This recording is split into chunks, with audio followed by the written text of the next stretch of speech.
New research has shown people treat you better and respond in better ways if you openly exhibit signs of anxiety or stress.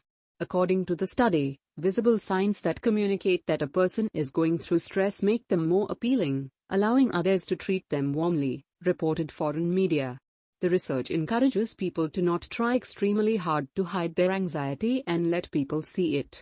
The 23 participants of his study's research underwent the trial-social stress test, which induces anxiety. They were recorded while they performed their tasks such as fake interview or an on-spot arithmetic test. Next, 133 participants were asked to rate the fake interviews. People who watched the video were able to recognize the stress in the interviewees. The identification came from nonverbal signs. This tells us that these behaviors are not just functionless but byproducts of stress, but actually have communicative functions, Jamie says. Research then indicates that our stress being exposed has benefits.